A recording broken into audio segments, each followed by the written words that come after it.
Yan, pauwi na po kami. Ngayon nandito kami sa Memorial Drive. Nakita nyo may airplane. Yun siya, oh. Yung nagbe-vacation. Punter. Yan, punter. Yan, may mga construction na naman.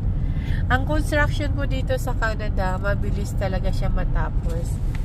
Yan, to si Daddy, ang aking husband, sweet lover. Yan siya. Supportahan nyo po yung account ni Daddy sa YouTube channel niya. Georgette Lynn Pichon. Yan.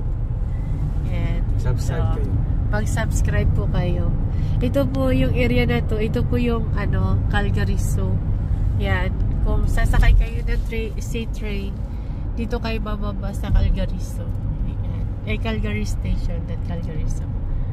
Yan.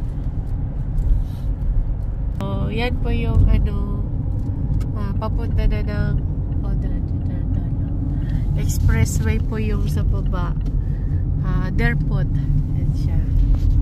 O, diba? Ang ganda ng panahon as in. Pero malamig siya. Malamig po. Yan. Malamig ang panahon.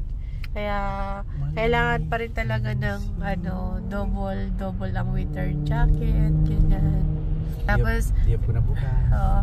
Diop na rin ni Daddy bukas. Pero wala pa rin diop. Wala pa rin diop. Bakit? Maglaba. Maglaba. Maraming labahan. Magmap.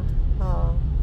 Kaya pagka-diop po namin, ang trabaho namin is maglinis ng bahay namin. Siyempre, sino maglilinis ng bahay kundi kami. Yan siya. Ito yung lugar namin dito sa Calgary, Alberta, Canada. Yan. Nasa Memorial Drive po tayo, ha. Oh. Ang ganda, diba? Ang ganda ng weather, pero malamig lang ng panahon.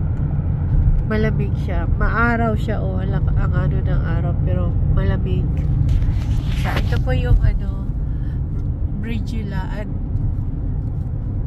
station. Yan siya. Yan. Malapit na kami sa aming tahanan. Pauwi na naman.